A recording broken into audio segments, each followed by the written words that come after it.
Hello. Hey, guys.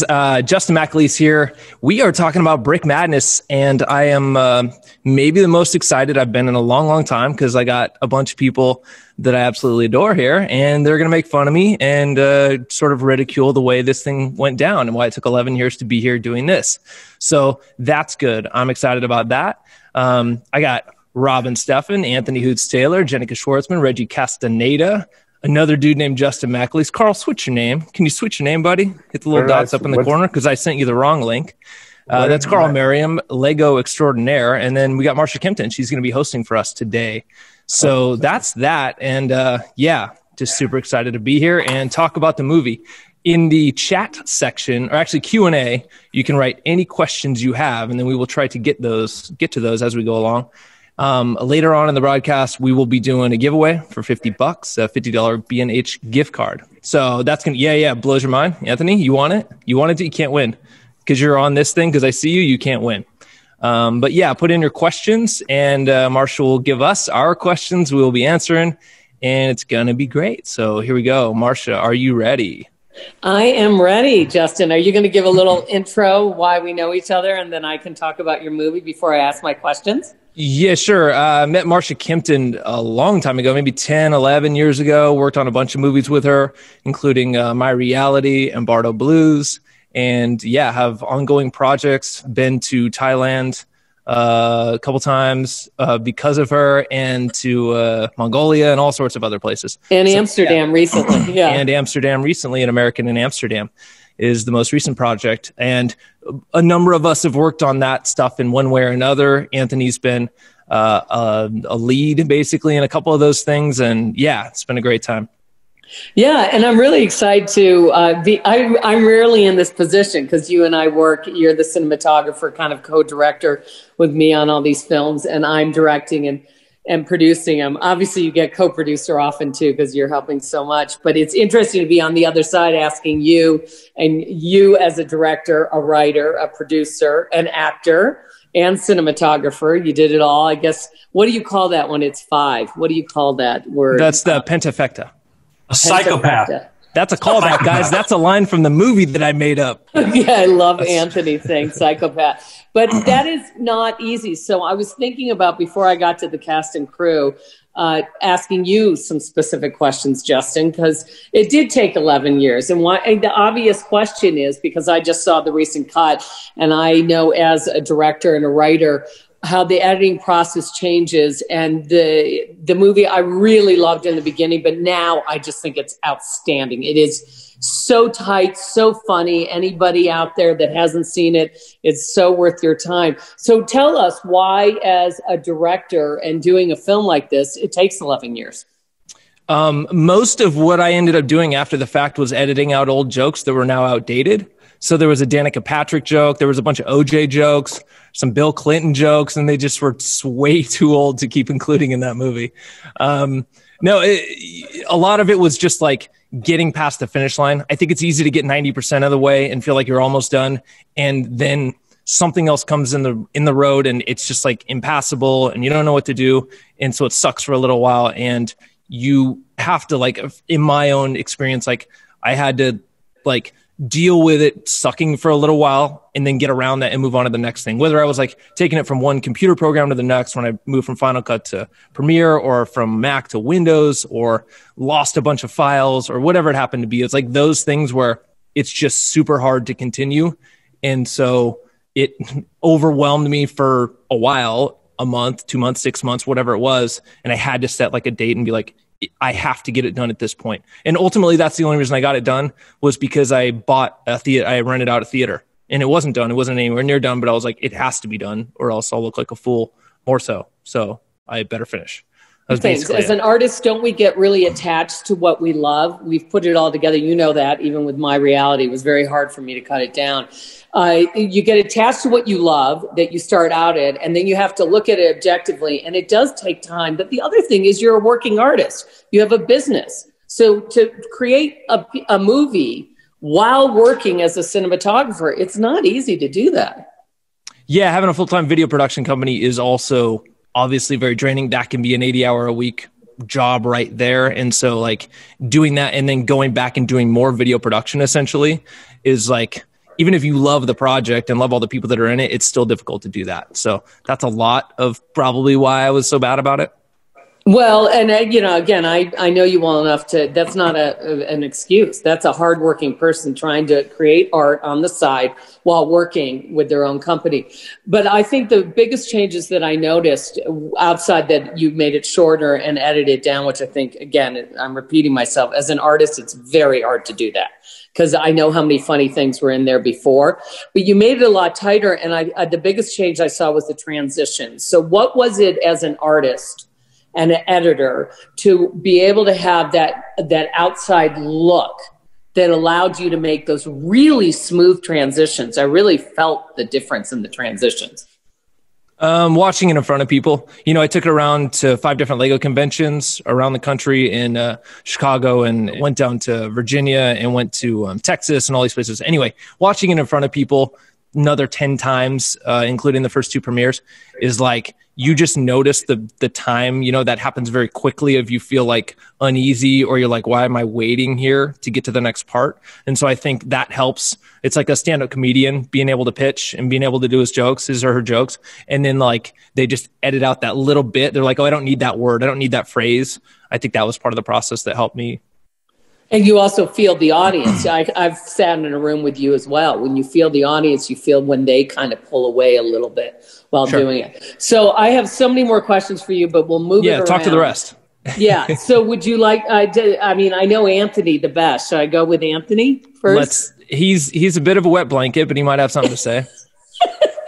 To give you guys an idea of my background with Anthony, thanks to Justin, he made the introduction, and he was in My Reality, and then he was in Planet M web series, and he co-wrote, actually he really rewrote the Bardo Blues and made it incredible, and we won a bunch of awards thanks to his great writing. I also grew up watching you on TV, Marcia. You're forgetting. I know you don't like to talk about this, but when I first met you, I was like, this chick's familiar. And then when I saw the clips, I was like, oh, because I grew up in the Bay Area where you were. I'm like, I remember that show, that late night show. I remember that stuff. And like, I know you don't like me to say that because you're only 33 years old and I'm, 42. But it's 100% true. I do remember all that. So I've actually known you longer than you've known me. That is wild. I totally forgot that you saw Live from the Starlight Room. That is great. So, Anthony, tell me your favorite experience about Brick Madness, and what do you feel about the film today? Because you've seen the changes over the 11 years and what Justin's worked so hard to do. Yeah, I mean, about the finish line stuff, too. I mean, I think that the finish line keeps moving if you don't just move it back yourself. Like, the process is the process, and if we let ourselves, we'll just stay in the process forever, because letting it go means we have to go do something else. And I feel like what Justin's done kind of so admirably is after having worked on it for so long, is just kind of said, enough's enough. Like, let's just get it out there. Let's see what it does. Cause I think like it was such a labor of love for him.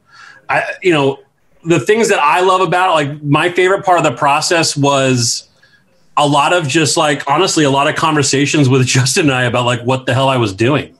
Like I said this as a joke before you were doing it. Yeah. Like talking about the character, like who is this? Like, I'm not an actor like at all. I'm a writer and I direct some, but like, I don't really consider myself as like someone who has like an artistic process when it comes to acting. So it was really a lot of winging it for me. And I think everyone who's an actor, raise their hand on this. Jenica's an actor. Yeah. half of the cast wasn't actors. Yeah, but I feel like for me, like a lot of was actors. Wait. Before we go back to Anthony, Justin, was half the cast actors or not actors? Well, of the main people, I mean, there were. I'm not an actor. Ian's not an actor. Mm-hmm. I think Ian is great at acting. I think Alan is great at acting. Anthony is great at acting. Yeah, absolutely. That's what I'm saying. I think we tried to make parts, and we tried to, Robin and Reggie and everyone else who was writing it as well, tried to make things that would fit who they were and what they were good at and capable at and what we thought would work. And I think that was what helped. And even Alan saying, at one point, he's like, I was like, you're doing a great job, man. He's like, it just seems like I'm being myself. And I'm like, yeah, that's what we wanted. That's exactly what we were going for. Right. So anyway, and Anthony, sorry to cut you off, that's what Anthony, you did so well. You were Anthony, but you were in this Ricky Six part. So Anthony, tell me again what the process was with Justin. Was it talking about improv? Was it talking about the lines? The first thing we did was that promo when we shot in your studio, dude. Yes. Where I was wearing that stupid Nebraska shirt that I can't find anymore, but I miss. To me, if I'm being completely honest, that's one of my favorite, almost like one of my favorite artistic moments, but definitely one of my favorite acting moments was literally just sitting with you for an hour, just making shit up, just trying to think about who this guy was and how he would act, and like playing that old improv game of, if this is true, what else might be true? Like if he was this kind of guy, then what else might be true about the way he saw the world? And like, it ended up being the promo and stuff, but it was really that was a character exploration of like, just trying to figure this out, because it wasn't like there was a lot of script to look at for me at that point anyway. And, and not blowing smoke up the ass of anyone else on this thing, but like, it was the meeting people and working with people. Like, I mean, watching Robin work, watching Jenica work, not so much Reggie, whatever. And like, honestly, being around an artist like Carl, I mean, I remember seeing shit that you'd made, Carl, and like literally having moments where like, I'd be like, oh yeah, that's cool. And like walking away going like, in no world would that ever occur to me to do. Like, and I think that was really inspiring. I mean, obviously making great friends like Tilt, who, unfortunately isn't with us anymore. And like, those connections to me and meeting, in my mind, who I felt were like real artists, real people creating things, and just being in their presence or being in a scene with them. I remember watching you, Jenica, in the freaking flirting with Robin scene, like in the lobby. And I was like, that's like some real shit. Like, that's like just ridiculousness, but like in like a real way, and not just like me being a goofball. So like, I felt like for me, that was like a huge part of this whole journey, was just being around these people who were doing real stuff and like having all my insecure moments, which is, I'm horrifically insecure about acting. I've been joking with people. I'm like, I'd like another shot at this movie. I think I do better this time around. Can we do a recut? I feel like I get it now. Well, it's a little late. So I thought you were great, Anthony. And and since you're saying that really the creative process as an actor was really not there, was more about the groups of people, tell us about the experience of improving. Improving is very, very hard to do, having taken a lot of improv, because what most people don't know, unless they know Justin and the whole crew, how much improv was there. So there was a lot of setup and an understanding of not going on too long and then getting the joke. Tell me your process when you were doing it, because I thought it was brilliant in improv. Yeah, I mean, we knew where we had to go. So it wasn't like we were creating scenes. We were just kind of like, we were given this like leeway to kind of play within these really specific archetypes that we had. And I think what was great is everyone had like a really specific point of view. So, I mean, I don't think improv is that hard when you're playing with people you trust and you're playing with people who have a clear point of view and aren't just like, futzing around. Like, and so I feel like those moments were really fun and honestly pretty easy, because everyone just very clearly knew what they were about, and it made it fun to react and play. And like, I mean, there were plenty of times I remember scenes like going on so long, and like, I feel like we're like, I know this ain't gonna make it. This ain't gonna make the cut, but like, it's fun while you're doing it. We're just gonna keep going, right? Like, yeah. You could feel the joy. Okay, I'm gonna come back to you, Anthony, and I want hopefully at the end for you just to reflect a little bit on Tilt, because I was lucky enough to meet Tilt through Justin and you, and just kind of your favorite Tilt moments. But I just saw Reggie, so I just got to go with Reggie. Reggie's my guy for all the films. He is the grip, and he's the master of taking Justin and Ian McAleese's incredible cinematography and going with it. But I got to tell you, Reggie, I didn't know you. I forgot, because I hadn't seen the cut in, I think, 3 years, maybe, Justin. And I didn't know, I forgot that you were in it. How was it? What was the experience of being in Brick Madness, Reggie? It was a lot of fun.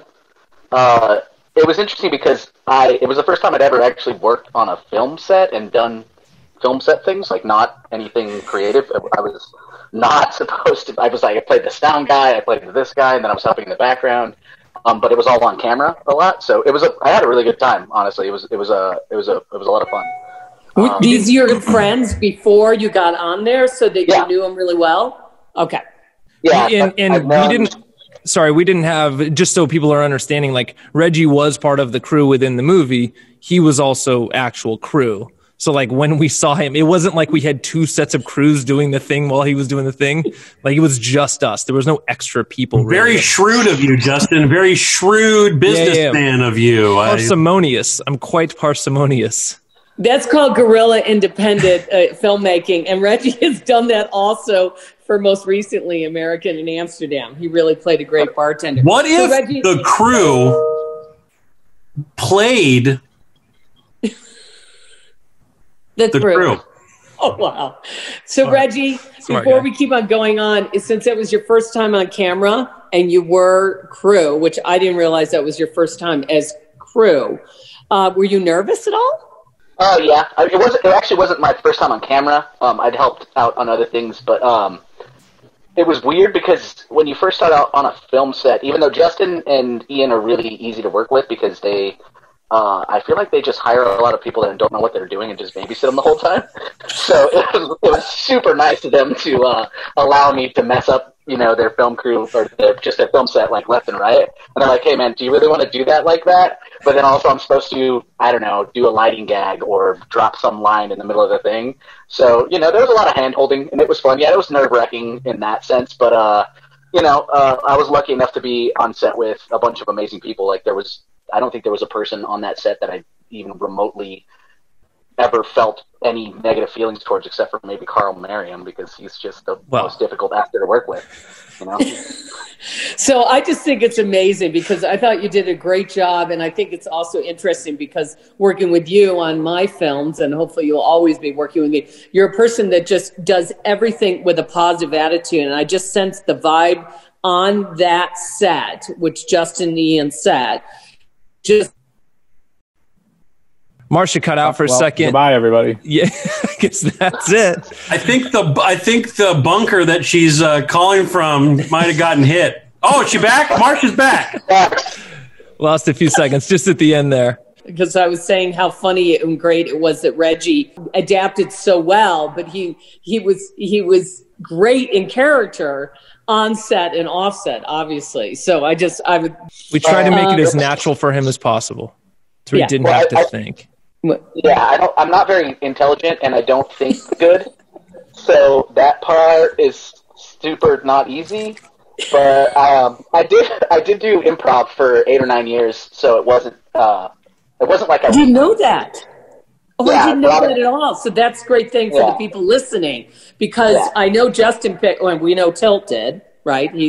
I had no idea, and I certainly knew Anthony did, that you were doing improv because you did it so well on the set in the movie. So that's how Tilt kind of got roped in, was Robin Steffen, who is also in this chat. Robin Steffen and I did improv together for like 8 or 9 years or something like that, and Tilt used to perform at the Improv Olympics with us, and I mean, he was like the kid that was at every single show doing the lighting for all the groups in the back, just helping everyone out, and he also was the funniest guy there, but willing to pull lights and do the music, intro music and stuff like that. So when they wanted to do the character Wyatt, Robin and I were like, we know exactly who this should be, but let's cast him anyways. And we were lucky enough that Justin agreed that Tilt should be to play Wyatt Puckett. So I didn't know you were the one that suggested to Justin to do Tilt. Oh, that's amazing. I think it might have been more Robin, but we were both on the same page about him. That Tilt was the dude that had to be. He's the funniest guy we knew. So that's why we have to at the end. We have to. Everybody's got to tell their Tilt memory, please, because he played Wyatt. For those that haven't seen the movie, he's an extraordinary comedian, and he's not here today, which is very hard. So we'll circle back. Let me go to Robin. Are you there, Robin? Thank you, Reggie. Oh, there. Oh my God! Look at your hair. You are a completely different Robin than in the movie. I guess that's what 11 years does, right? Yeah, right. Plus, 2020 has been just wonderful on all of us. So also in movies, people play characters that are like different. Like they wear like clothes. It's like a different thing. Sometimes they even have different names. It's confusing. I get it. I know. Thank you, Anthony. So, Robin, I was so impressed with you from the beginning, and I didn't know until right now with Reggie that you, I obviously knew you were an actor, but that you had all this improv background. Tell me the most challenging part of doing the movie, and I'm going to say right away, was it keeping yourself from not laughing with this group because you kept a very serious face? I mean, yeah, everybody was so funny and so talented. I can't, I honestly can't think of anything that was overly challenging because it's such a supportive group. Like, as a whole, the writing was great. Justin's great. Everybody involved is great. Jenica's great. And it's just, there was nothing that felt like work. It just felt like hanging out with your friends and making a movie. That's beautiful. So what's the part that you love the most then about outside that you're with all your friends?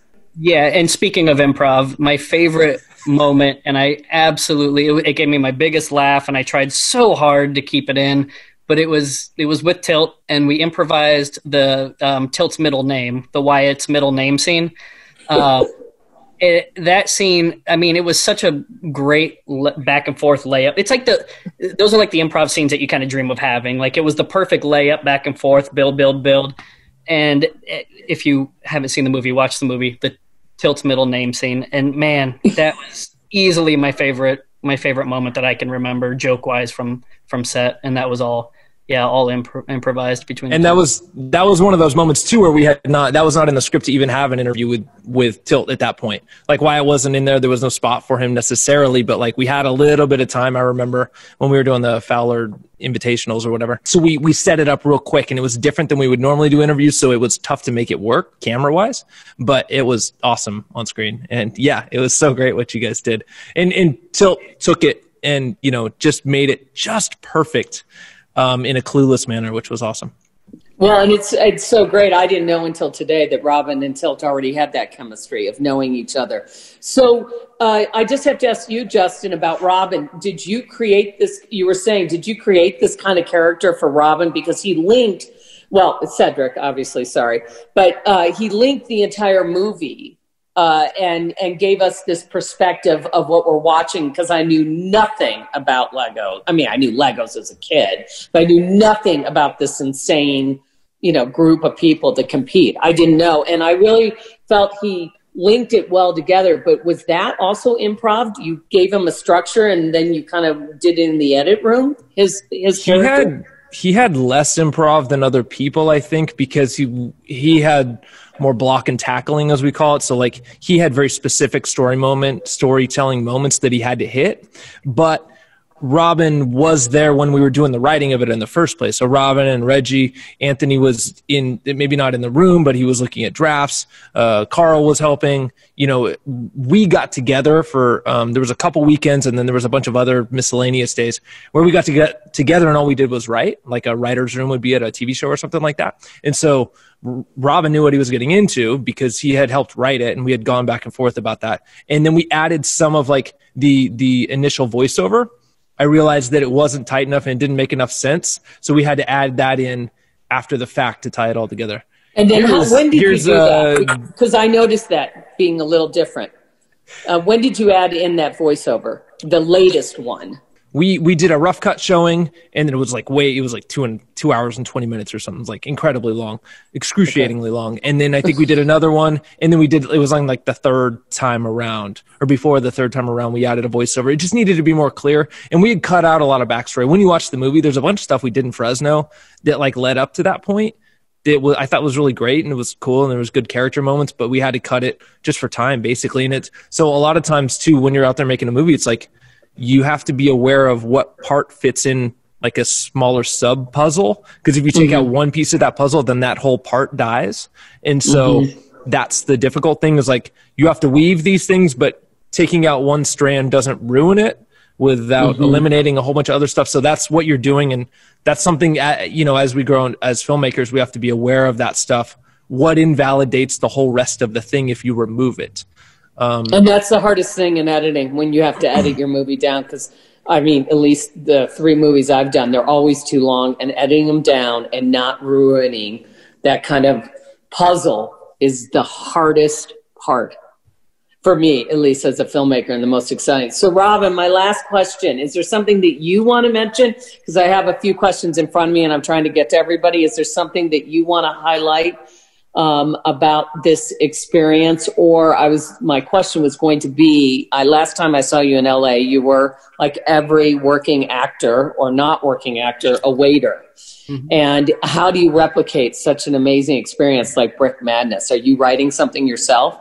Yes, Reggie and I have wrote some things together, and it was looking to be a good year with things, and as 2020 has hurt a lot of us, we fell into that category as well. Also, waiter that just doesn't exist right now. So right. A lot of things definitely got affected by all of that. I guess I would end again. What's another amazing experience that you remember being on set? You mentioned Tilt, but this was very special with you guys all being great friends. Sure. I mean, my scenes with Jenica were just so much fun. She gave me so much to work with in every one of our scenes. I mean, Jenica is she's such a strong person, such a strong character. Like, she was such a driving force in all of our scenes, and it made everything so easy, and she's just so wonderful to work with. So I do have to say, I mean, just really getting to know her and working on set with her was just like... Well, then let's transition to Jenica, because Jenica, I saw your audition tape, because Justin and Nicole were living in Colorado editing My Reality, and I also saw Tilt, and I met Anthony that way, and I was like, wow, that woman's really, really talented. Everybody's talented in this. Is Jenica here? Hello, you're on mute. Can you please sleep for us? Can you sleep for us, Jenica? Because I don't have any technical skills when it comes to interviews. Hi, Jenica Schwartzman here. Hi. How's it going? Oh, hi. It's been a while. I don't look exactly the same, but I'm still smoking hot. Yeah, you don't have red hair anymore. It's very confusing. Oh, my God. That was a funny moment. You're Max, right? And I made sure I get this right. Right, Matt? Who am I talking to? I want to talk to Jenica, but who am I talking to? I'm Jenica Schwartzman. Hi. No, Alan Agazarian. Yes, I am Max. Alan. Thank you. Okay. Hi, Marcia. I don't know Hi, you. Robin. Let me go to Jenica and I'll come back. So Jenica, okay. I want to focus as much on the positive. There you go, Alan. Jenica, are you there? Yes. And give me your process about the character, and give me your process about, working with everybody on the set. I was very lucky. I was invited to the Cool Kids table on a different movie. I was the lead actress in a movie that we were shooting, and Justin and Ian, and they very lovingly were the most wonderful people to work with, and they invited me over to a table at lunchtime and said, hey, we're working on a movie, and then they wanted to talk to me about it, and I was so excited, and I felt so special and amazing, much more special than all the other people here. I was the most beloved and invited, but that's what I discovered, is that I ended up getting to know them better, and every single person I met on Brix was the most interesting, quick-witted, sharp, charming, wonderful person to be around. I was like, oh, I am not special at all.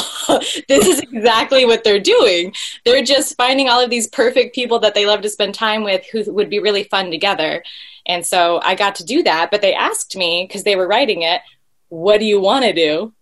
And I was like, so they actually made more of a role for you specifically, which I did not know. And had you always done improv? Were you always just an actress?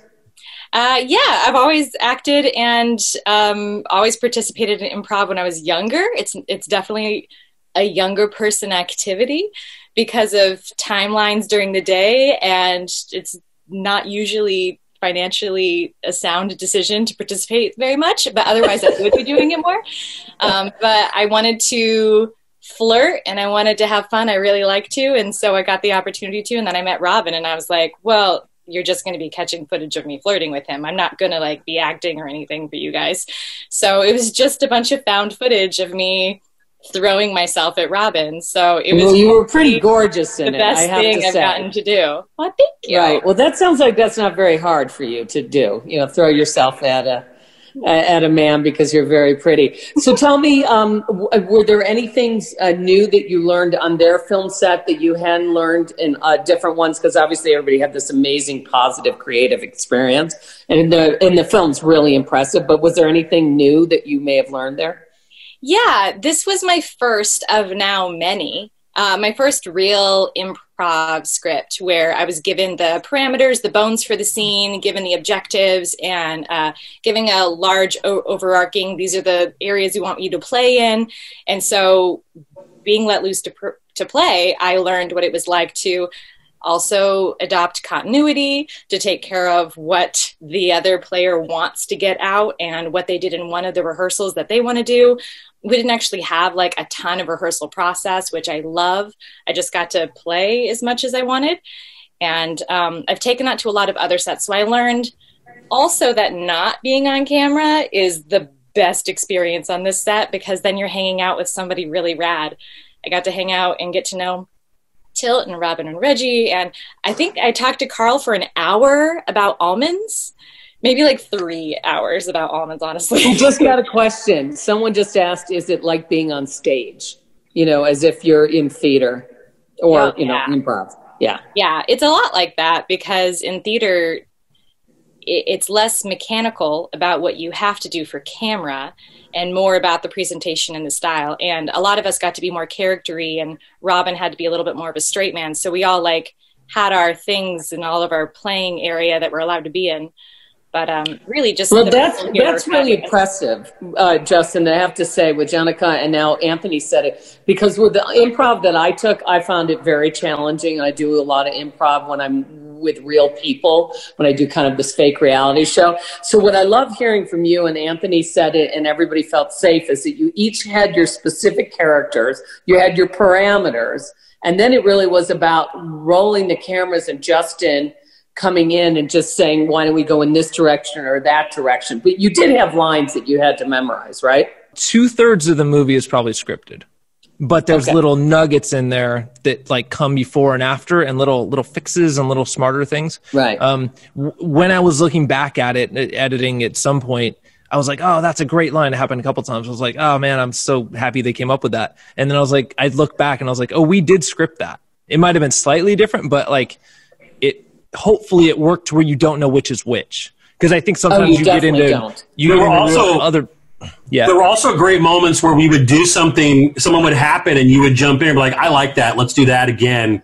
Like, let's capture that. Like, or let's wrap that tighter, because that's a really great thing that we only got to because he let us find it. And I think too, like Marsha, when you talk about improv too, I think like, you know, the kind of improv that we were doing wasn't finding the greatest joke or like beating a joke or being funny. And it's the thing that I think Tilt was so brilliant at. It was just finding truth. Like, truth is really funny. And especially when you find it in the midst of the madness, like, and just revealing those little truths and just finding those real connections. We're not trying to make anything up. We're just discovering what each of us is reacting to and feeling based on what we kind of decided were the game, the rules of our game, is really where the fun was. And that's why I think, like, while it's funny, the characters all have such heart, because we weren't trying to be silly. We weren't trying to be, and the movie itself is silly enough. Like, the premise is insane. And so it was about trying to find the real truth in the middle of all that let us kind of explore the funny without like banging people over the head with it. One of the first interviews we did, I don't remember if it was before Anthony or not, probably same week or something. Anyway, we talked to Carl and came up with his character and all that. And he had a couple moments while referencing his relationship with Ricky Six as a kid, as like a 12-year-old or something, that were so real to me. And it was about their little group. You know, their little group when they were kids that they would build together. And there was something about that. Yeah, and it was something so like heartbreaking, because you sort of understood that when you were 12 and like when you felt like you were part of the, like Jenica says, the cool kids, and then suddenly you weren't. And like, that was something that just sort of came out as we were working through it. And so I thought, in my mind, that legitimized the movie a long time before anything else was done, because Carl was so good in that moment. Carl, tell me how great you are. Well, not at muting, but I tried to push the button. I'm sorry. Okay. Carl, comment about what Justin just said, because you were great. That was a lot of fun. I mean, it's mostly just me pretending to be myself, I think, because pretty much Rupert is almost exactly the same character as I am. Coincidentally enough, I don't know if it was based on me or not, but seems like it might have been. What do you think, Justin? It sounds like everybody's based on the people that they know. And Alan, we are going to get to you, Alan. I promise you. But with Carl, we just tried to dial it up a little bit, just take what they were and go to the quirkier part of it, the more esoteric part of it, and make, because it is about ensemble cast too. We have to make sure that we don't have 9 people that are the same. So like Carl did a great job of being, being able to be hurt in that situation and having like this undercurrent of being sort of just, he's the only one in the movie. He's the canary in the coal mine, because he's over Ricky Six from the very beginning. He's already had it with him. And so by the end of the movie, everyone else catches up to Rupert. Yeah. Carl, what was your favorite experience? And you can't say I love working with the group and was so wonderful being with Justin and Ian, because everybody's already said that.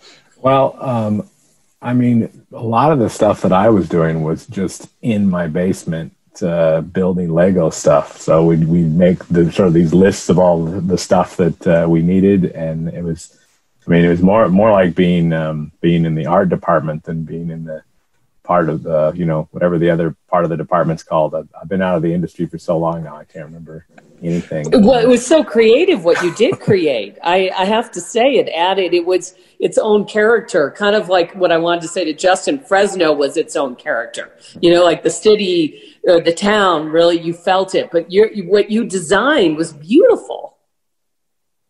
Yeah, I mean, it was a lot of fun. I love building Lego, of course, and also getting the Lego community involved through some of the people that I had met on that side of the universe was also super fun, and sort of getting that extra little grain of truth, like Anthony was saying, into the movie, where like we have some of the big fan people, and we have a few of these different other like very genuine references to how that community operates and what's fun about it. And I didn't know about any of this community. I want you to know. So I see this movie, I think 3 years ago, and it was much longer. I thought it was really good.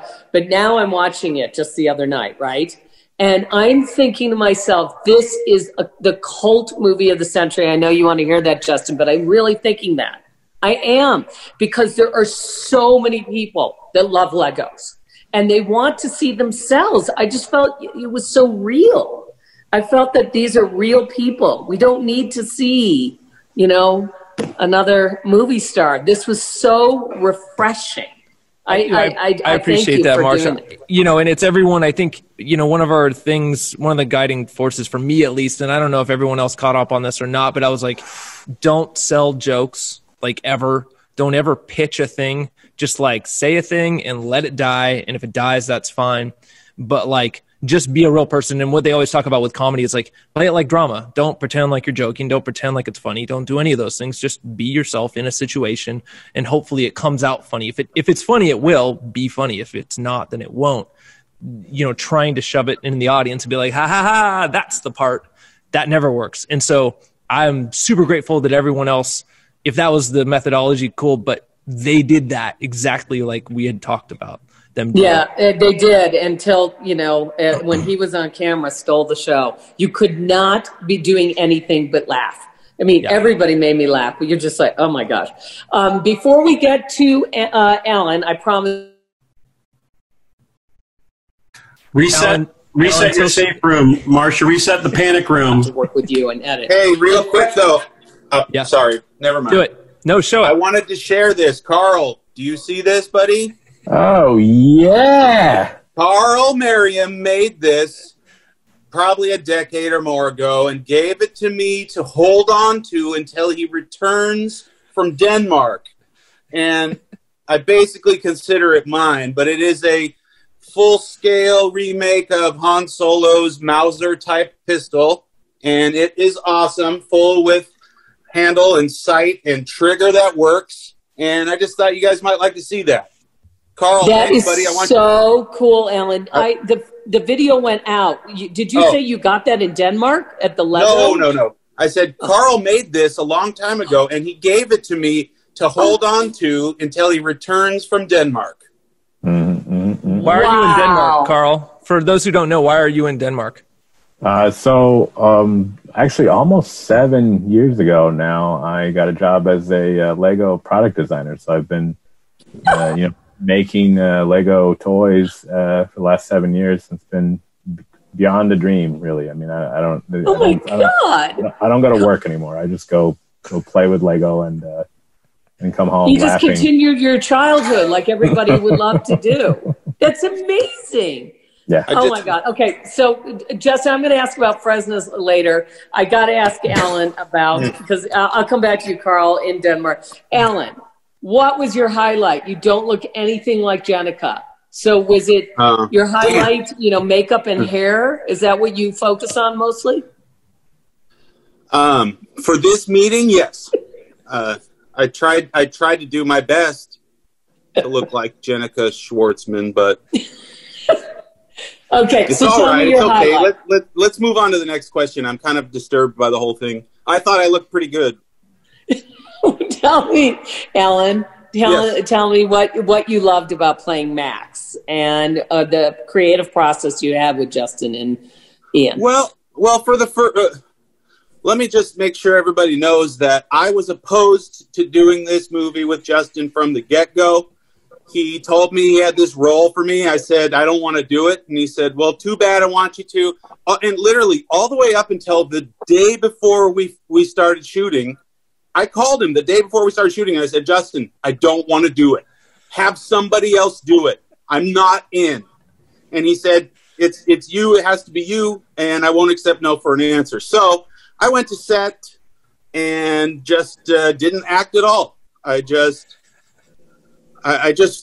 said what he wanted me to say. And in fact, and why didn't you want to do it? Why didn't you want to do it? I didn't want to do it. But once I got there, I was even more upset that I was doing it. You are joking. Yeah, assume, no, right? of course I'm joking. My favorite thing about playing that part was that I just didn't have to act at all. I was just myself the whole time. And I just thought about other things in my life that might piss me off.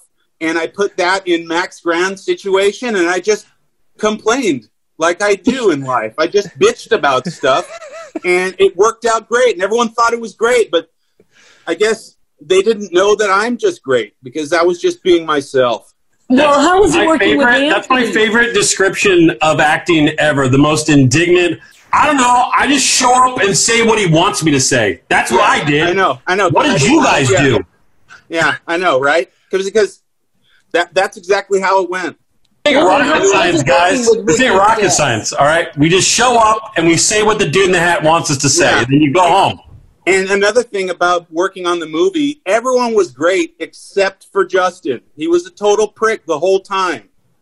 I don't think so. No, it was great. What was it like working with Ricky Six and Anthony and the character and keeping a straight face and having that ending? How did you feel? I don't think Anthony's funny, so I didn't really have any problem keeping a straight face. I had a great time.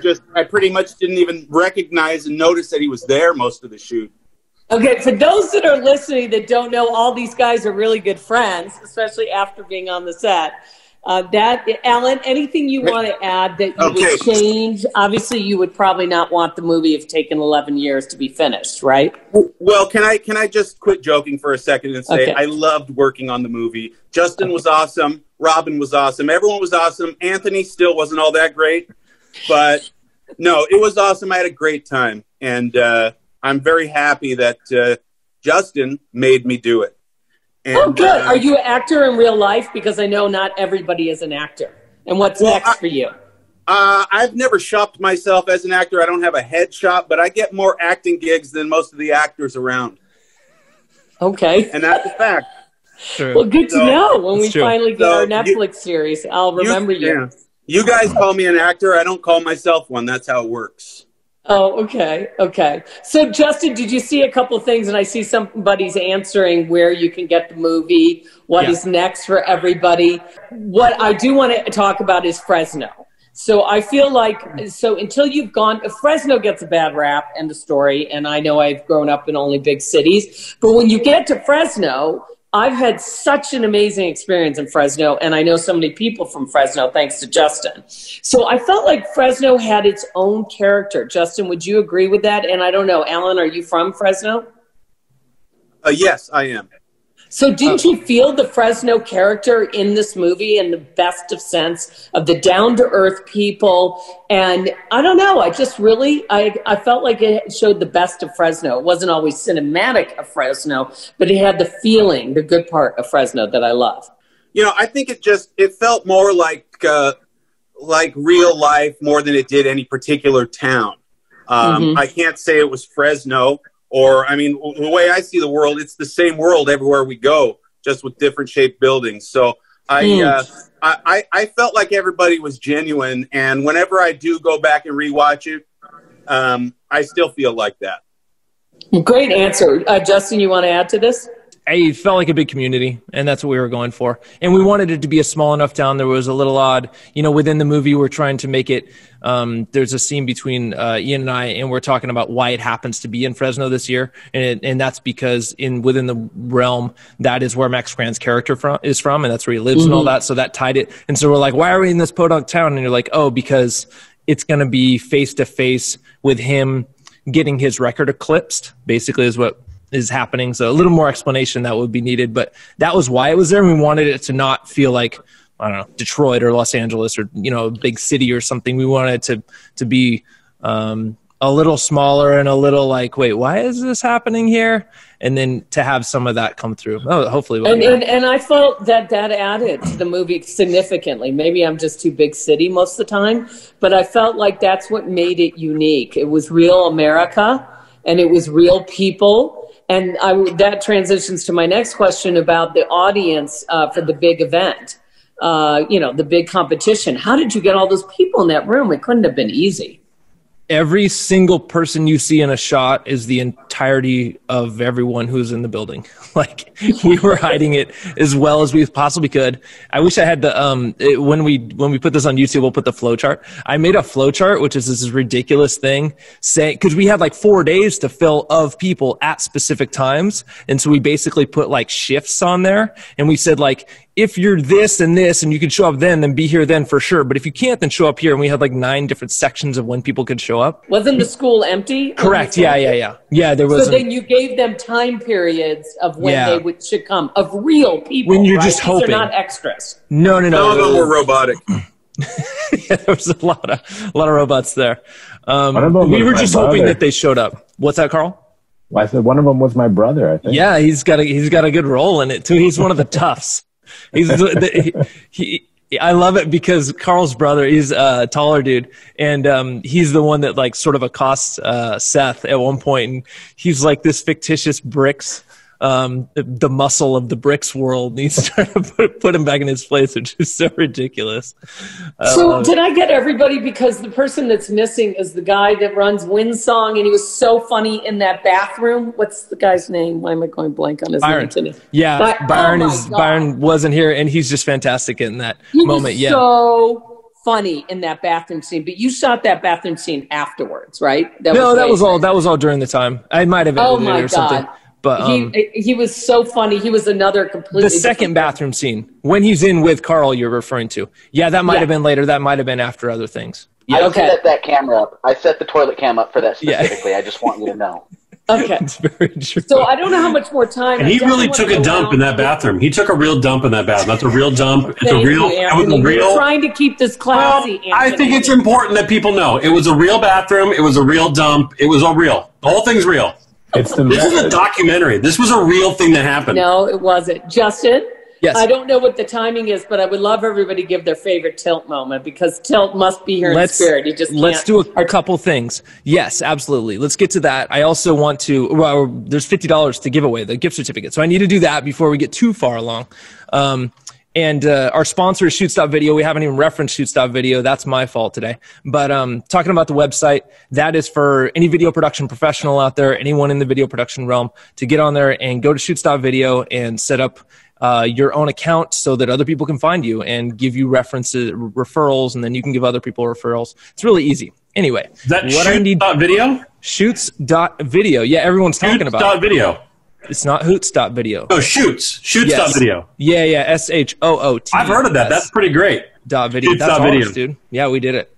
So Video.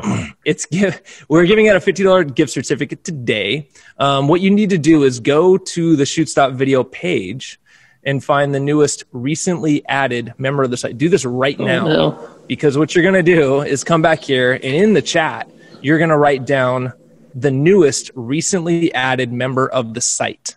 So whoever types that in first is going to win. And Anthony, give me some music to set the stage here for this thing that's going to happen. You want me to sing? Yeah, just or just make music with your mouth. You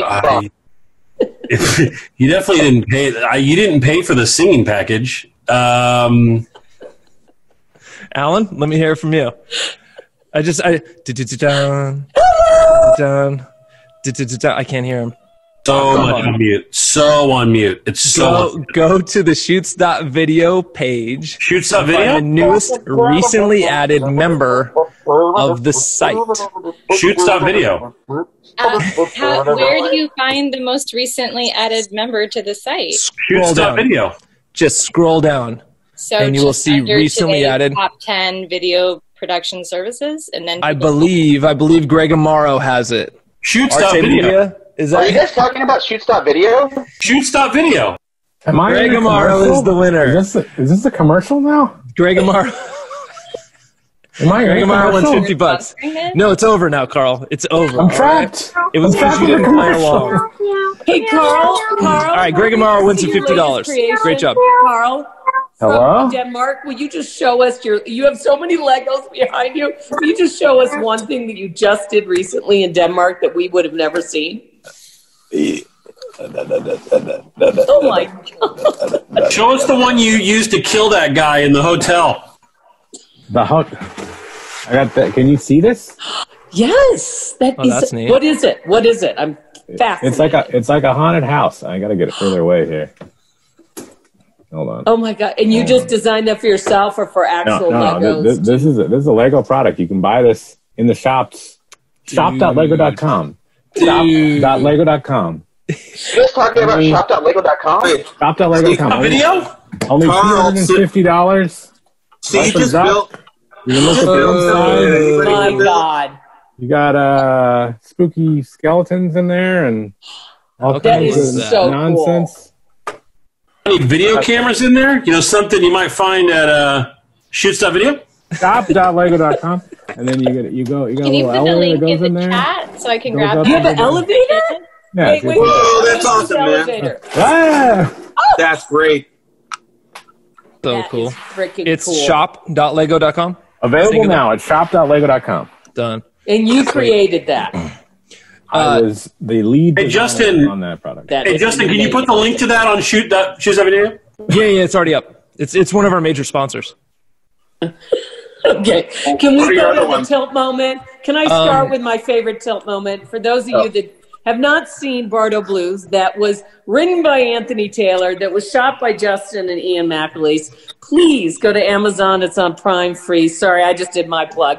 And I'm really proud of it. We won over 40 awards. So it's called Bardo, Bardo, Blues. And Tilt actually plays the guy that meets the character Jack and is a drug dealer. But in this movie called Brick Madness, my favorite moment, and I swear to God, Justin, you showed me it right after you were like in your first edit, was when he's going up that escalator. And it was totally improv. And I'm now watching it maybe the fourth time because I saw your first cut, but I had seen a few times when you had shot it and was laughing so hard. So now I'm watching it the other night. So I know it, right? And I have tears coming down my face. Can you tell us about doing that scene and how he improv that? It was beyond. Yeah, we brought Tilt along. He was going to be part of the shoot because we were doing a bunch of Wyatt scenes actually, over at Santa Clara at the Brix by the Bay. And so he was on a constant quest to work himself into shots. He was not supposed to be in that scene at all. He was not part of it. In real life? No, not a bit. In real life, and he just like started being in it. And apparently he thought I was a pushover enough to where I was just going to let him do whatever the hell he wanted in the back of the shot. And then obviously the other actors, Matt and Laura, are so good that they played along and they made it make sense. Character. Yeah, they didn't break. They didn't do any of that stuff. And so it was my favorite part of the whole shoot up until then, because it was just so brilliant, and I had nothing to do with it. That was my favorite part of it, I think, is that he just made it happen. But he sat on the escalator trying to go up backwards. Yeah. And it's just brilliant. And he was so present and real. He's hilarious. Yeah. Okay. And it was just beautiful. Let's take Tilt Tyree along with a number of other people, actually. When you're making a movie over the course of 11 years, other people that are in the movie as well have passed on.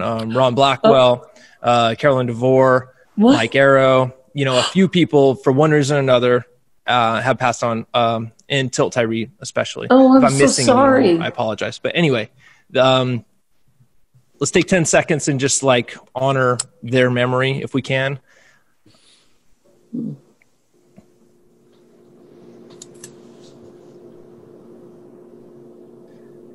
Because I felt like we had a beautiful family here, and I really just, it's people I love and people that I had such a great time with, and I think I speak for the rest of it, and my ex-wife Nicole and my brother, and that we were just infinitely grateful to be able to work with you guys and to be able to create stuff from nothing, especially when we're talking about Tilt and people who are making up things on the spot, to like go from nothing a second before to a thing that now hopefully will live on for a while, and people buy the DVDs and all that and they get to watch it. And that's that's a special thing that not many people in the world get to be able to do. So I'm really happy about that. I think that's so beautiful to honor all those people that contributed. And can I share one thing about Tilt? Yeah. First of all, am I allowed to swear on this meeting, or would you rather me keep it clean? Let's see, what time is it? You can swear in 50 seconds because the meeting's over. No, say whatever you want, man. Say whatever you want. When I met Tilt, it was after a day of shooting, and everyone was eating dinner, and I knew he was a funny guy. Everybody loved him. I hadn't met him before. So I wanted to approach him, in a special way. So he was texting on his phone at the restaurant, and I went up to him. I said, "Hey, there's no texting in the restaurant, pal." And he didn't look at me. He didn't stop texting. He just said, "Fuck you, asshole."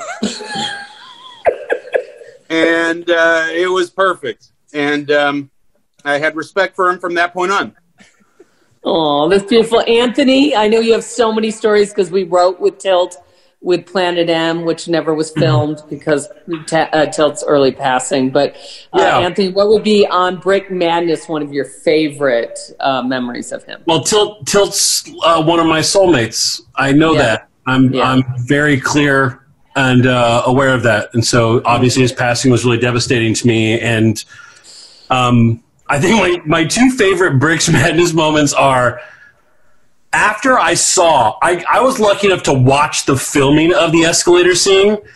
And I think Laura doesn't get enough credit for just sticking with it. And she's great too. She's a wonderful actress. And I saw for her what a gift Tilt gave her to play with. This is because she played this kind of mousy character anyway a little bit, and how she really enjoyed playing what it would be like for this weirdo to keep interrupting them. And so what a gift that was. But I remember right after that scene, I was cracking jokes and kind of what Justin was saying, I'm like, Justin, you're such a pushover. Tilt's the funniest person we know. I get it. But he's working his way into every freaking scene in your movie. Scenes he has no business being in. He's just working his way in. And you're like, oh, no, it makes sense, though. I'm like, okay. Okay, but doesn't it? And I was watching him work. And after I said that, he came over to me. He's like, yo, shut up. It was clear that was real. He had a real moment with me where he's like, yo, you want to keep it down? I was given a part yay big, and I'm going to find my way into every scene of this film. Like, that was a real human quest for Tilt. And he did it. And what's great about Tilt is he was doing it, and it I mean, he was making every scene better. Like, it legitimately, not just funnier, better. Like, they were immediately more present because he was involved. And so they were immediately better just for him participating in it. But my other great Tilt memory is him and I looking at each other after deciding that we were going to be brothers for life. And he was supposed to go back to LA the following day, but he was going to leave early. He was just going to leave that night and go back. He's like, but I have the hotel. Do you just want to stay and write a pilot? And I was like, is that something people do? He's like, yeah, I think so. I'm like, all right, then yeah, I'd like to do that. And we finished filming. It was the autograph scene where we were filming. I remember I finished filming that, and I walked out, and he was there. He's like, all right, let's go. And I sat in a hotel room with him all night. We didn't sleep, and we wrote a pilot that, you probably seen it, right? No, of course you haven't. But it's still great.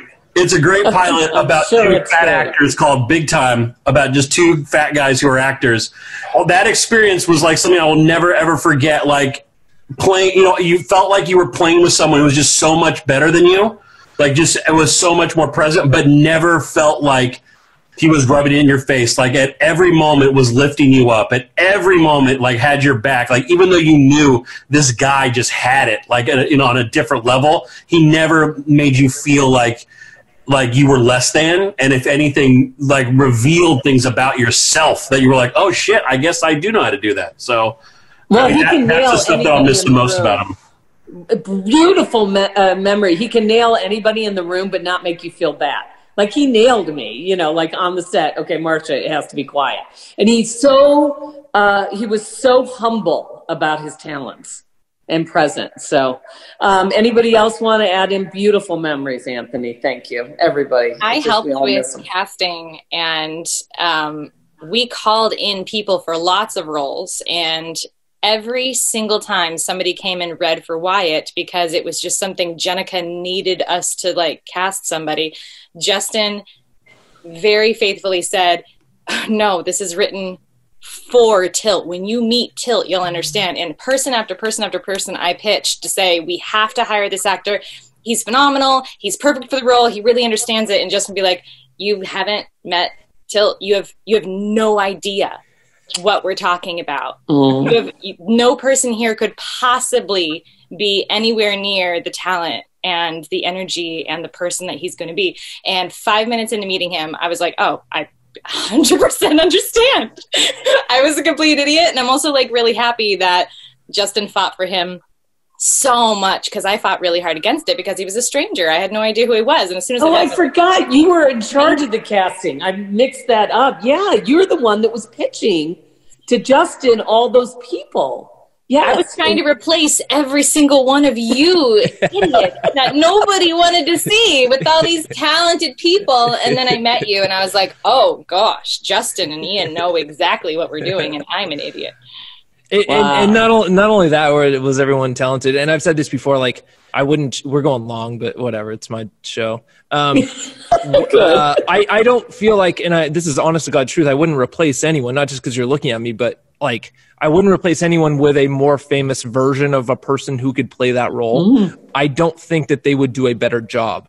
Anyone you could name in Hollywood, I just thought that you guys and the other people that aren't on the call, like, brought something unique to it that would be better than any other counterpart would be. I wish you guys were all more famous so we could sell more copies. But aside from that, I would not trade a single damn thing.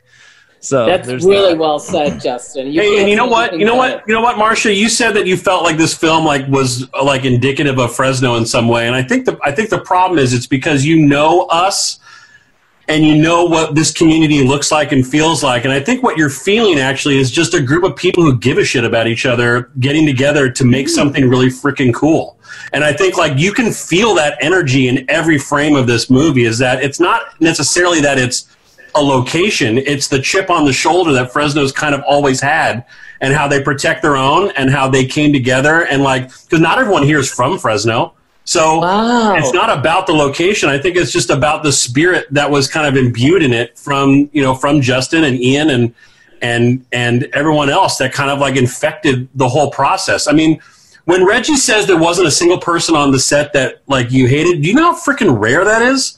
Like what? Like not even like what? Like there's always one. There's always just one douchebag, and like there wasn't one. It was like everyone really did enjoy. I mean, except for the record, you still owe me $20, Anthony. Except for Ellen. This happened with me because of Justin and Ian. Again, Reggie was there for Bardo Blues, Planet M, and American in Amsterdam. I mean, Justin, I got to give it to you. You create a group of people that love working together and are all want to make something great. But this was an ensemble. That is so much harder. It is so much harder to have that many actors. It really is. That's a beautiful compliment, Anthony, to Justin. No, I'm just lucky to find people that put up with me long enough, 11 years. So. And to Carl, like he hasn't talked in a bit, but he would hit me up, and Tilt. The two of them more than anyone, honestly, would email me or text me or message me or whatever, like every 30 days and be like, is it done yet? Is it done yet? When's the movie coming out? Can I see it on Prime yet? Like all the time. And that actually helped a lot. It made me feel terrible, which was good. That's what I needed at the time. But it would have been 10 years from now if it weren't for them prodding me constantly. But Tilt saw how do you feel about that? At Fresno, right? He was there in Fresno, Justin?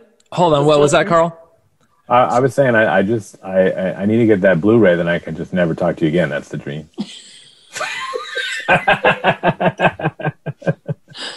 There you go. Justin, Tilt saw the first cut, the second cut. Did you go to the one in Fresno? When did Tilt see Brick Madness? I don't. Robin Reggie, he did not come to Fresno, right? I was holding out to do an LA screening. And that didn't happen for a variety of reasons, and so I don't really remember. I don't know. Yeah, I gave him a copy. You did? Okay. Yeah. Later after the fact and everything, I brought him a DVD. So I'm sure he saw it. That's all I care to hear. So yeah. That he saw it. Yeah, and I hope all the other people that unfortunately passed saw your work.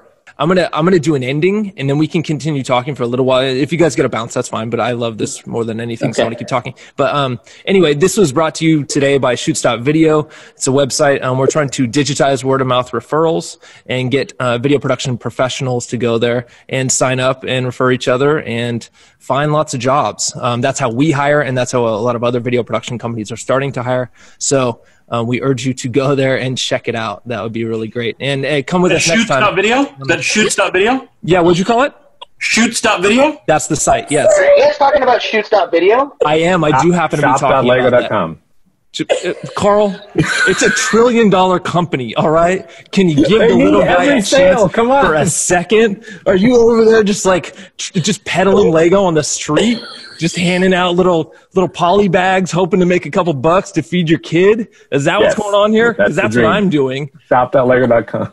If he sells enough, they give him a trip to Norway. Oh, the snowy north. Good for you, Carl. We're hoping for you. Anyway, so anyone else who wants to... Oh, he made it. Good job. Thank you, Alan. Laura couldn't be here. She's having a baby. I don't know if you guys know that. But yeah, Laura, who plays Delilah White, couldn't be here. And then also Maddie was supposed to be on today, and he couldn't be right now. Something happened with this thing. And your cat is also here, Robin Steffen. That's pretty cool. Did you know that you can Zoom while you're pregnant? So that's a wives' tale. That is not true. We are not mad at Laura. Robin and Reggie. Too much EMF. Robin, let's introduce our kitties to each other, buddy. Good God. Come on. This is gone off the rails. Anyone who wants to get out, feel fine to get out. All right. Now, Robin and Reggie, I do have a question. Do you guys remember when you had the room here in Fresno and then Matt slept? I don't know if he slept in the same bed with you guys or in the room or exactly how that happened because I was too cheap to get another room, and I think you guys only had one bed. I've been telling this story completely incorrectly on all these podcasts, but I want to hear it from your point of view. What exactly happened that night? What? Okay, good. We hooked up. Good talk. That's all you need to know. Yeah. What did Reggie say? Wait, was that an event? Wait, what happened? They didn't want to. Sorry, hold on. No, because Matt was there, and I got one room for you guys, for you two, and then one room for Matt and Tilt. And Matt was in there, and it was late. And I was like, "What are you doing, man? Are you setting up shop? What happened here?" Anyway, I didn't know what was happening, and Matt was going to sleep in your guys' room, and I was like, "What's going on?" He's like, "Oh, I'm not sleeping with Tilt." And I was like, "Dude, what's wrong?" He's like, "That guy snores so loud. There's no possibility I'm sleeping with that guy."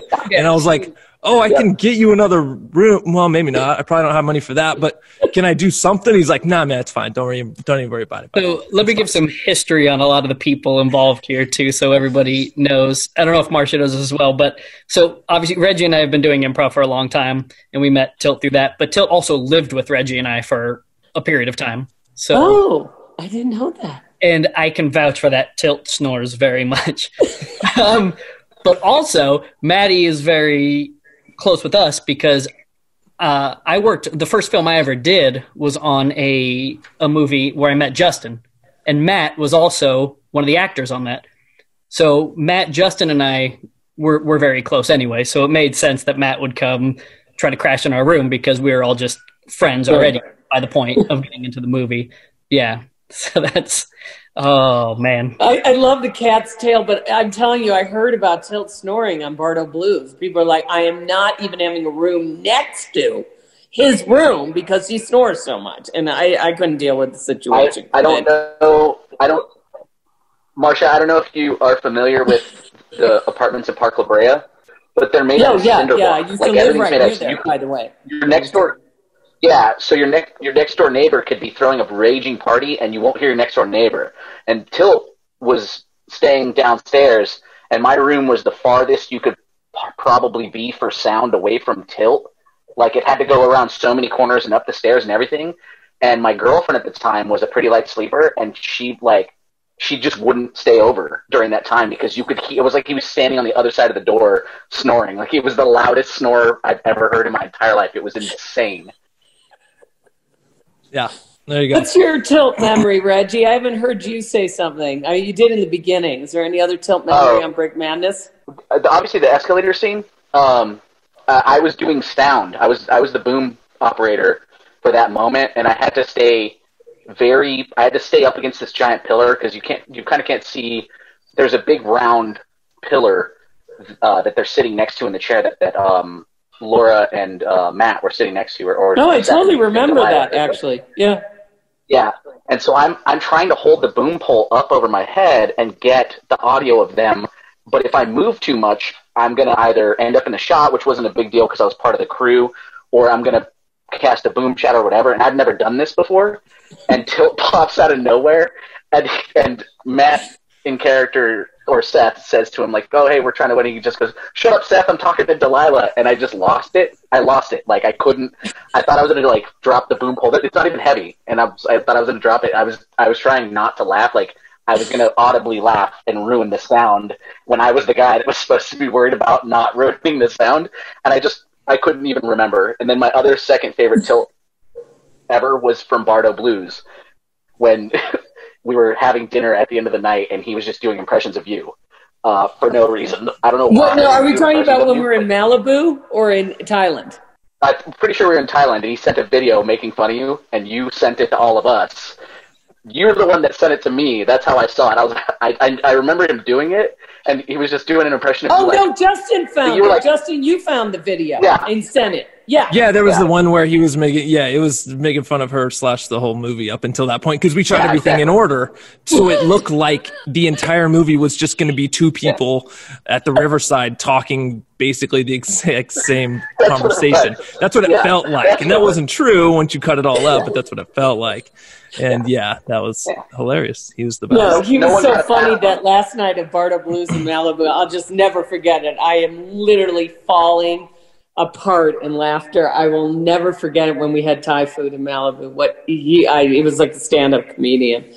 We all know this. But, oh my gosh, I'm lost for words right now. You know what's crazy about that first moment, Reggie, is because you were the crew, and but you also had to play the crew. You know, like, so there were levels. Well, and I got my job through Shoots.video, guys. Shoots.video.com. Is that Shoots.video? I got my job on jobs.lego.com.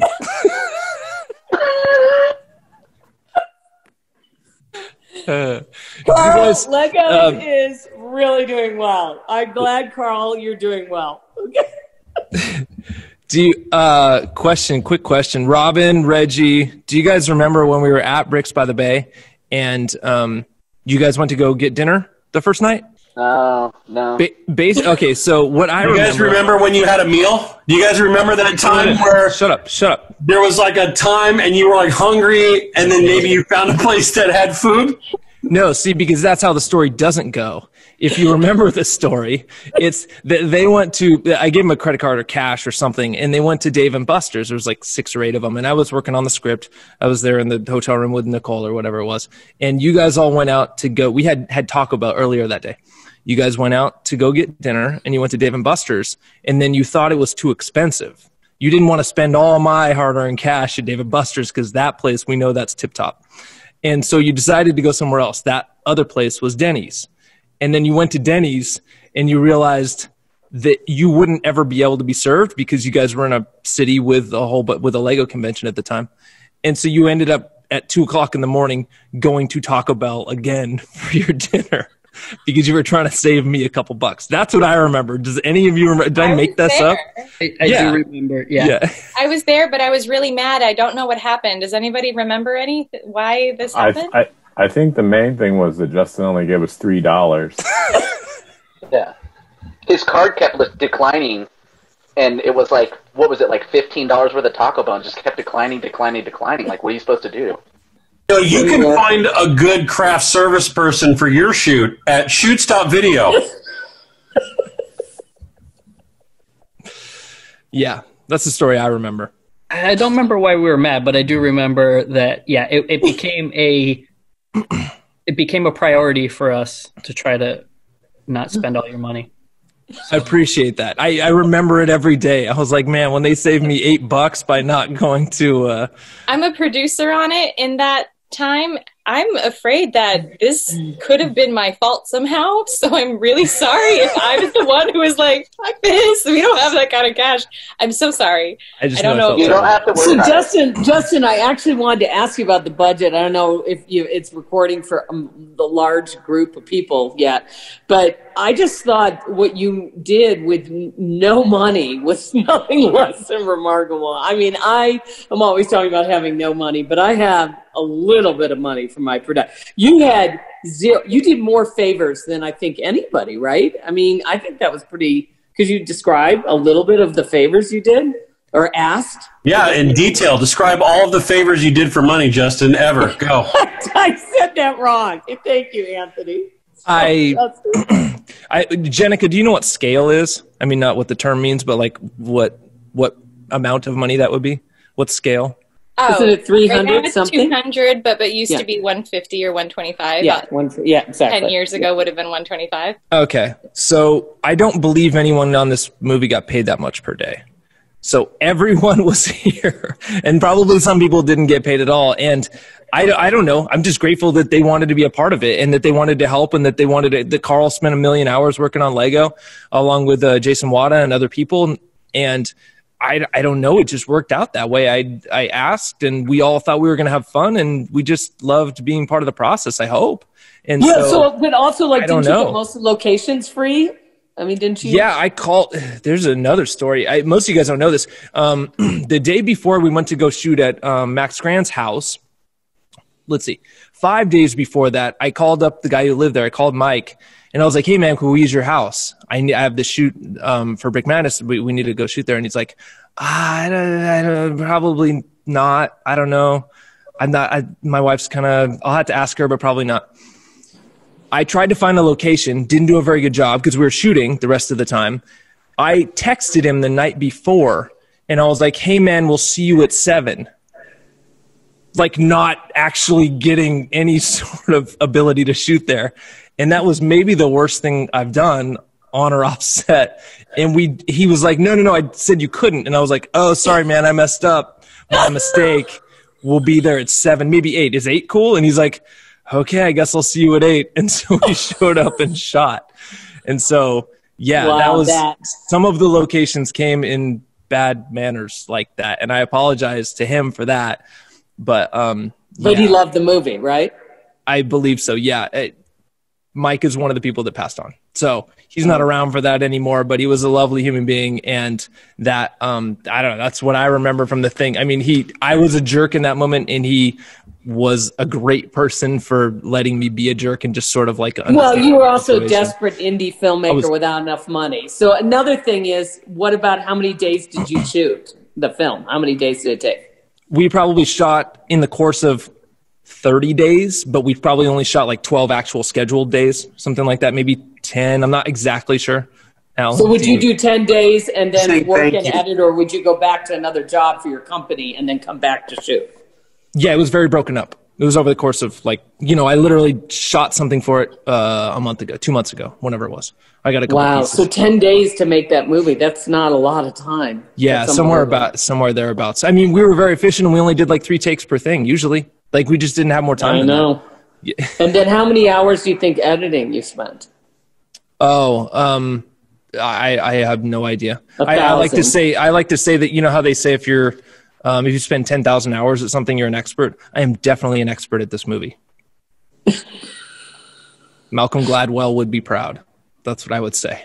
I don't know. It shows. Anyway, 1,000 hour. Any other questions from people out? Working with this team was such a blessing, and getting to know every single one of these people. I have never encountered a project since then where I didn't want to be able to bring people on board or want to be able to reach out or include people, because, again, the sharp, witty, charming, wonderful, great attitude, can't believe you're working under such terrible conditions with such a positive attitude for this many hours, like, people, is super rare in this industry. And I slowly went from acting and producing and now distribution, and being able to bring this project across the finish line with my distribution company now is like the most like heartwarming, cozy thing I could possibly imagine, because I feel like I'm giving a gift that I just wanted to give you guys so much. Anybody could have done it. Anybody could have taken it past there, but I wanted to, because I wanted to do this with you guys, and I wanted to watch it in a different world, in a less dark timeline. We would be watching this in a theater together, and we would be having a blast for probably 48 hours straight afterwards. So that was what I imagined in a different world. Yeah. So congratulations for what you guys have done in putting this out there. Congratulations. Yeah. Robin. A couple behind the scenes kind of things that people don't often, we get to hear these stories. 2 things that stick out to me a lot behind the scenes wise, is we had like these 2 mini kind of games going on that I don't know how many people even knew that those were going on, but one at the time, this was 11 years ago or however long ago it was, that game for your phone had just come out where you would draw things, and then other people had, like, you would send the picture. It was like a Pictionary thing. You draw the picture and your friends would try to guess what it was. Oh man, we had a lot of that going on, like during downtime from the camera. Like we would say, okay, Justin would be like, cut. And then like you'd see half the people like pull out their phone and like try to guess what was going on. Like we were like having that mini game going on. I think I was like a pissed off dad at one point. Hey, put down your damn video phones. Put your machines down. We're making a movie here. Oh yeah, we were playing that like with Blake Hooks and everything. Like we were just obsessed with that. And then I wish Matt was here to talk about this one with me. At some point we found like this little dinosaur head, like this little T-Rex Lego dinosaur head or something, and like in between some takes, I know Reggie, myself, and like Matt would run off and like make these little mini movies with this thing, like where we would have like these little dinosaur attack movies that we were making here and there for just no reason, just like while we had downtime. So I think I still have some on my phone, and I should send them to you. But yeah, we would just like shoot them off in a corner where like we would attack each other, like make these little movies with this dinosaur head. And I don't know. We did the scene from Jurassic Park where the guy's like trying to find the raptor and it comes through the bush and he says "clever girl." Like it's like the tiniest. It's just on the end of your finger, and we're like, "Oh no!" It's like "clever girl." It was completely asinine. Completely asinine. Yeah, I think I still have that little head somewhere. I should look for it. But yeah, we would just make those little tiny movies when we had the free time. So, but those little things, I mean, they just keep you creative and they keep you going like while things are happening, and we could just go run off and do them somewhere. So that was really fun. Remember when Justin first brought the concept of the idea of the movie up, and I remember I looked at him like, does this really happen? Like, what you're describing, is that like a real thing? Because I was so not connected to the culture. And then when he said, when he decided that he wanted me to play this part, it scared the shit out of me, because I was like, oh no, like as someone who like loves my own niche nerdy things, like I love D&D, I'm a marching band guy, I love sci-fi, I love Star Trek. Like the idea that someone else would portray my thing and like really like have no authenticity to it, or that it would just come across as like dipshittery, like really scared me like big time. And I think like for me, like the biggest gift of the movie was Carl, because Carl was like really the heart and soul of the whole thing. Like it wasn't just about like us as actors loving this thing. Like Carl's love and like tangible passion for this thing that we were all portraying, I felt like for me immediately made it feel like I wasn't making fun of this thing, which I never wanted to do, but it like protected me from that because he was that driving force. And then for me as the actor to get the gift of that monologue where he talks about how we used to be tight and I betrayed him, like as someone who didn't really think I was very much of an actor, I was like, wow, what a great gift that was, because it made it so I didn't have to come up with any backstory, like to understand this guy.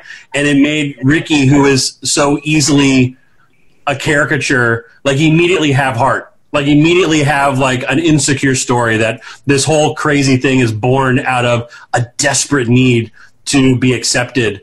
And when he found that one thing, he just kind of like went all in. And so that's all from Carl's like groundwork. All of that is born out of his passion and his love for it. And I think like I don't think that should go like unnoticed, because I know for me, for someone who was so paranoid, I'm like, oh man, like I'm gonna find myself in a Lego dark alleyway one day, and someone's gonna be like, you fucking made fun of my thing, and I'd be like, yeah, you're right, I did. And then I'd have to just take it. They just beat me up with like a Lego fist. It'd be bad, all sharp edges. And so yeah, I was so deeply appreciative of that, because I feel like that kind of like co-signed everything was coming from that place of like, there's someone who really loves this shit behind this. And so it made it easy to find the love and not fear that you were going to fall into a place of an easy laugh for a laugh's sake. So I'm appreciative of you, Carl. I miss your stupid face. It was a lot of fun.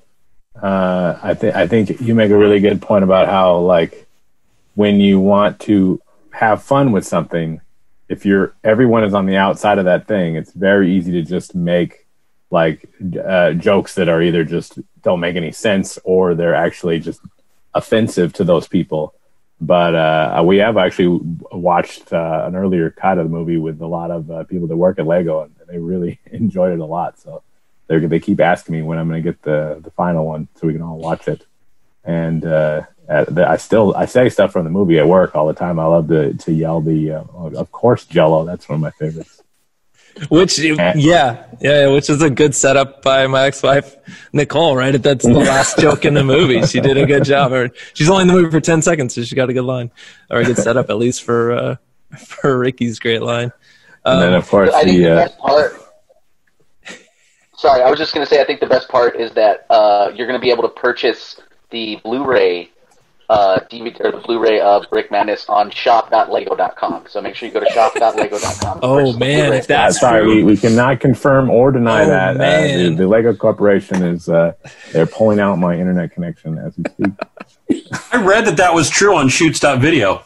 Oh, shoots.video. Has all the shoots.video.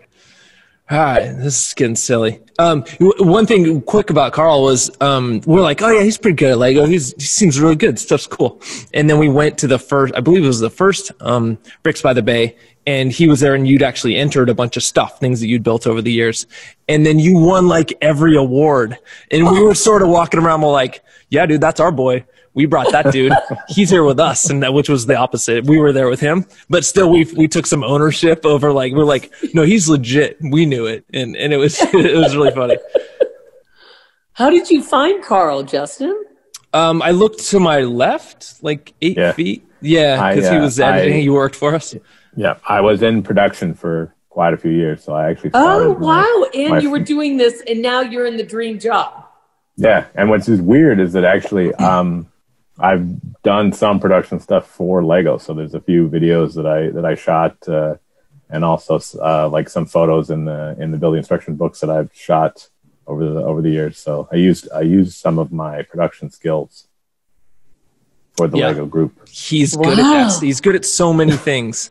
All right, we're half an hour officially over, so I think I'm going to cut it short or cut it long here. Cut it long, and call it. Is there going to be a recording of this on Shoots.video? Yeah, there is, and on YouTube. You know what the YouTube channel name is? Shop.lego. Fucked it up. I've been paying attention. Shop.video. Shop.video at lego.shoots. Yeah, that's where. Can I just say thank you, Justin, for including me? It was so fun to see people I haven't seen, and then to be able to think about Tilt tonight. And I know Jason, our editor, is watching. What a special night. You just asked me to do this, and I feel so warm in my heart. So thank you. Can I tell you one thing, Justin, that only this group might actually know if you were at Brix by the Bay? Do you guys remember the Battle of the Ents structure that was there? They had built the whole tower of. It was like insane. It was like it was like 5.5 feet tall on top of a table. So it was like we had watched them kind of build it. Right, they brought it in sections. And they were kind of putting it together. I have a great memory of, and only people who had actually seen how big that thing was would get this. But I was standing there with Tilt, looking at it, just kind of like taking it all in once it was put together, and it was just insanely epic. And I remember just looking at it with him, and I just went, wow. And he goes, he said, I didn't think it was that big. Like, thinking of like the whole battle is what he meant, like the story. I didn't think it was that big. And I just looked at him, I said, too soon, man. Too soon. And we made each other laugh about that, like the idea of like too sooning the Battle of the Ents from Lord of the Rings. It's just so stupid, but like that literally tickled us for years, forever. Like, you could just look at the other one and go, too soon, man. And we knew exactly what we were talking about. The freaking Lego Battle of the Ents structure at Brix by the Bay. It's insane. So stupid. That's going to be it, Marcia. Thank you so much for hosting this, for putting this together. And I love you all, and I am happy to have been able to do this. There's a address in there so you can go buy the DVD, buy the Brick Master Edition. You could even see Ricky's face. It's going to be out of focus, but it's pretty great.